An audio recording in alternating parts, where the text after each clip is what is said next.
안녕하세요. 이사해요 대표 장동현입니다. 요즘 가장 많은 질문을 받는 것들은 2월, 3월 이사 비용 왜 이렇게 비싸요? 얼마예요? 이거고요. 자, 두 번째로 하는 건 뭐냐면 사다리차 꼭 써야 되나요? 엘리베이터로 이사하면 안 되나요? 엘리베이터로 이사하면 왜 이렇게 오래 걸리나요? 뭐 이런 부분들도 제가 문의를 많이 받아요. 그래서 제가 오늘은 아파트나 오피스텔에서 엘리베이터로 이사할 때 오래 걸리는 이유, 그 부분에 대해서 제가 설명을 드릴게요. 일단은 고객님들께서 우리 집 이사를 하면 몇 시쯤 이삿짐이 빠지고 몇 시쯤 이삿짐 정리가 되겠다, 이런 개념이 없으시죠. 저희가 뭐 직업으로 하지 않는 이상 그런 거는 이렇게 뭐 예상하기 쉽지 않죠. 일단은 이사 예상 시간을 알지 못하세요.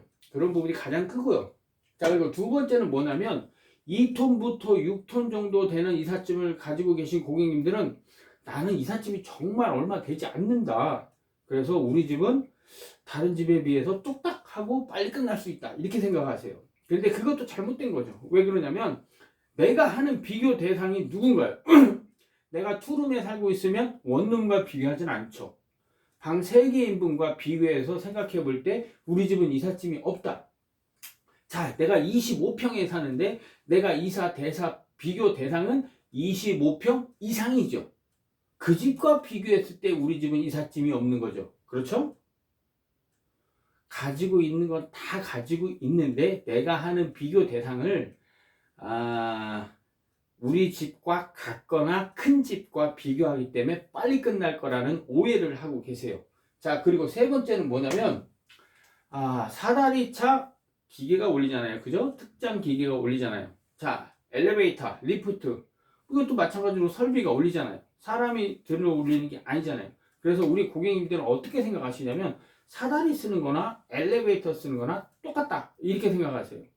그러나 계단으로 사람이 모든 짐을 들고 올리는 거는 힘들겠다, 오래 걸리겠다, 이렇게 생각하시는데 사다리차와 엘리베이터 사용을 동일하다고 생각하시는 분들이 상당히 많으세요. 그러나 정확하게 말씀드릴게요. 그거는 전혀 그렇지 않습니다. 제가 예를 들어서 설명을 해드릴게요. 자, 5톤 포장이사 하면 보통 4명 들어가잖아요. 그래서 뭐 상차지에서 만약에 엘리베이터를 쓴다고 보면 처음엔 4명이 이삿짐을 포장을 해요. 그러다가 한 8박스에서 10박스 정도 포장이 됐다, 그럼 한 사람은 바로 엘리베이터 작업을 하죠. 그럼 3명이 포장을 해요. 그리고 나서 어느 정도 짐이 포장되면 그 다음에는 2명이 엘리베이터 작업을 해요.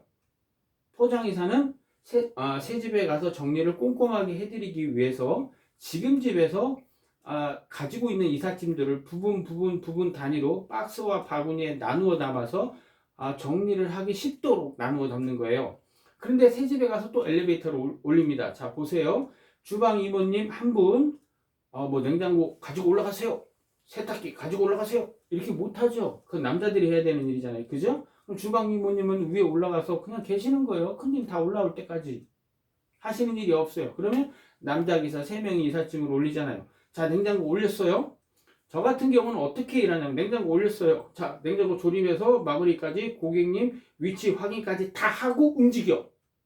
자, 세탁기 올렸어요. 세탁기 조립하고 수평 마치고 고객님한테 허락 받고 확인 받고 그 다음에 움직여. 이 절차를 거치지 않으면 세탁기 다 올려놓고 연결했어요. 수평은 좀 이따 맞춰야지. 그러면 그 다음날 고객님한테 전화 와요.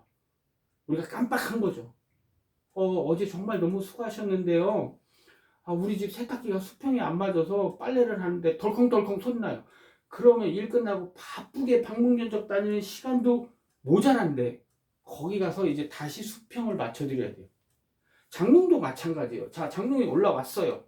이렇게 놓고 옷부터 걸고 그 다음에 수평 맞추는, 절대 그렇지 않아요. 자, 장롱 다 올렸어요. 자, 한 명 담당. 다 조립하고 위치 확인하고 절대 움직이는 거 없다고 고객님께 허락을 받고 나서 수평 마치고 그 다음 일 해. 이렇게 해야 돼요. 그렇게 하지 않으면 고객님께서 왼쪽 벽에 붙여놓으라고 하셨어요. 그래서 장롱을 왼쪽 벽에 붙여서 수평까지 다 마치고 조립을 다 끝냈어요. 그러고 나서 보니까 커튼 달을 공간이 없네. 그럼 장롱 전체를 밀어야 돼. 한 15cm 정도. 그죠? 그럼 어떻게 해? 옷이랑 다 걸었는데 마지막에 고객님이 둘러보시다가 그게 생각난 거예요. 그러면 이사가 오래 걸리죠. 그래서 항상 큰 짐은 위치 확인 딱 하면 고객님 약속을 딱 확인을 결정을 딱 받아야 돼요. 그 다음에 움직여야 돼요. 이게 이렇게 하면 큰 짐 올리는 시간이 좀 오래 걸려요. 왜 그냥 큰 짐을 팍팍팍 올리고 그 다음에 잔짐도 팍팍팍 올려서 정리를 해야 이사가 빨리 끝나는데, 그렇게 하면 반드시 탈이 생기고 반드시 문제가 생겨요. 그래서 저 같은 경우는 담당 세탁기, 냉장고, 장롱 조립하고 고객님 확인하고 그 다음 단계로 넘어가기. 저는 그렇게 해요. 개인적으로 뭐 다른 이사짐센터는 모르겠어요. 오래 걸리더라도 그렇게 하거든요. 그래서 엘리베이터로 상차직원 하차직원 엘리베이터로 올리게 되면 상차지에서 4명이 포장했잖아요, 초반에. 그럼 하차지에서는 결국은 2명은 엘리베이터 작업을 해야 되기 때문에 이삿짐 정리를 2명이 하는 거예요. 그래서 우리 고객님들이 항상 하시는 말이 있어요. 아유, 무슨 포장 이사를 했는데 이사 끝난 다음 날하고 다다음 날하고 내가 처음부터 끝까지 다 정리해야 되네, 이런 말씀을 하세요. 그게 왜 그러냐면 내가 포장하지 않은 짐을 내가 정리를 하기 때문에 그런 결과가 생기는 거예요. 자, 제가 하나 예를 들을게요. 우리 집 화장실에 있는 짐을 바구니에 다 담았어요. 근데 화장실에 너무 짐이 없어요. 바구니에 담았는데 한 절반 정도 공간이 있어요. 그러면 화장실 앞에 있는 안방 어딘가에 있는 그 짐을 나누어서 담겠죠. 그쵸?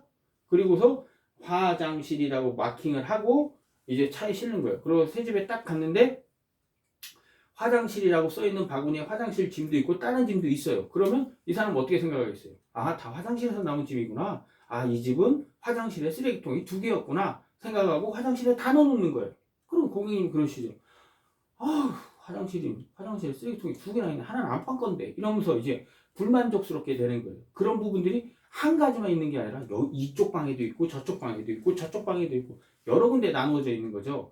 그래서 되도록 엘리베이터로 이사를 하지 않고 사다리로 할 수 있다면 사다리로 하시는 게 좋습니다.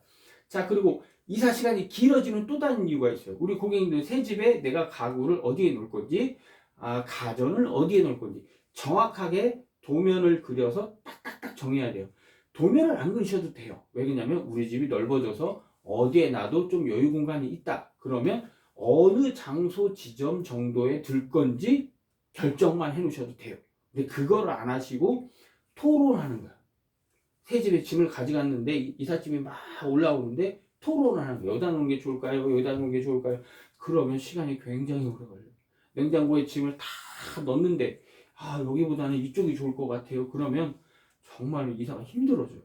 자, 그리고 또 뭐냐면 정리도 잘 안 되는 거는 또 뭐냐면 우리 고객님들이 챙기셔야 되는 귀중품, 서류, 그 다음에 이전해 드려야 되는 집 열쇠, 뭐 이런 것들을 별도로 챙겨 놓으셔야 되는데 그런 걸 챙겨 놓으시지 않으면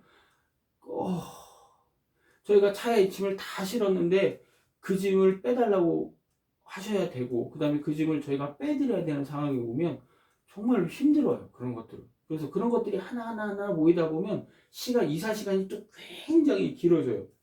그래서 제가 실례로 며칠 전에 13톤 이사를 했고 며칠 전에 6톤 이사를 했어요. 근데 6톤 이사가 양쪽 엘리베이터를 사용하기도 했지만 제 이사 시간이 몇 시간 걸렸냐면 12시간이 걸렸어요. 12시간. 이동 시간이 한 50분 걸렸나요? 막 여러 가지가 짬뽕이 돼서 6톤 이사를 하는데 13톤 이사 한 날보다 더 힘들었어요. 제가 그날은 그래서 아무것도 안 하고 그냥 집에 오자마자 씻고 그냥 잤어요. 밥도 안 먹고 그냥 잤어요.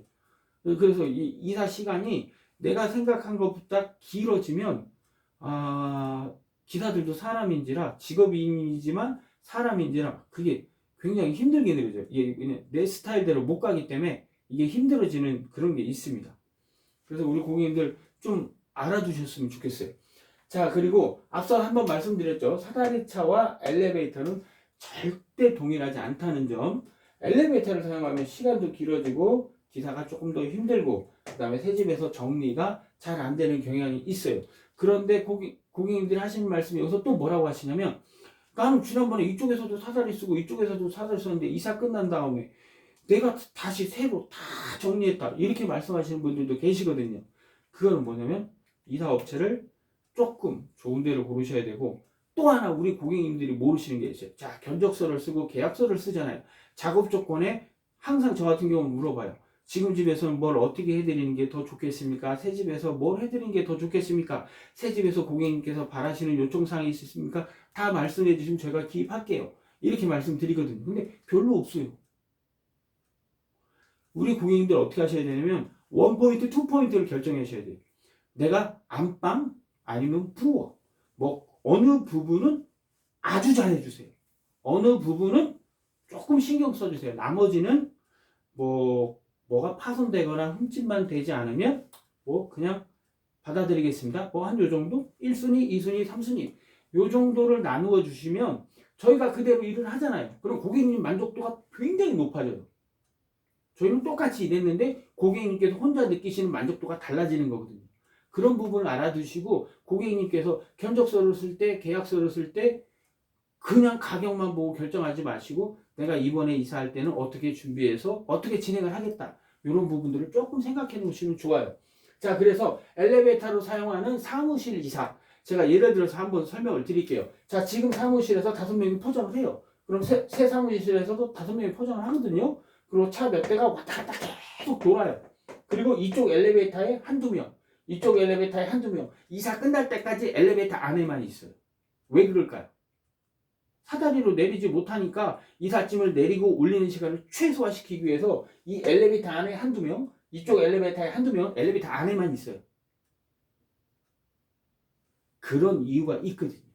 이사 시간을 단축시키려면 그렇게 할 수밖에 없습니다. 그래서 사무실 이사 같은 경우 인원수가 굉장히 많이 들어가요. 우리 고객님들 깜짝 놀라시거든요. 사무실 이사 뭐 15명 이렇게 들어간다고 우리 고객님들 깜짝 놀라시는데 절대 많은 인원이 아니에요. 근데 가정집에서만 이사를 뭐 평생 뭐 몇 번씩밖에 안 해보시기 때문에 사람 인원수 뭐 한 명 더 들어가면 뭐 굉장히 깜짝 놀라시는데 필요한 인원수를 이사업체가 고객님한테 말씀드리는 거예요. 자, 그래서 자 오늘의 결론이 뭐냐면 2.5톤 이상의 포장 이사를 한다. 그러면 무조건은 아니지만 가능하다면 사다리 차를 쓰시는 게 이사 시간을 줄일 수 있고 이사의 퀄리티도 높일 수 있습니다. 그리고 우리 고객님들이 준비하셔야 되는 사항, 이런 사항, 그리고 우리 고객님들이 만족도 높도록 하기 위해서 우선순위 몇 가지, 새 집에서 어떻게 했으면 좋겠다. 이런 부분들을 정해 놓으신다면 이사 시간도 단축되면서 우리 고객님들 이사 만족도가 높아질 것 같습니다. 자, 오늘 내용 참고하시고 도움되셨으면 좋겠습니다. 감사합니다.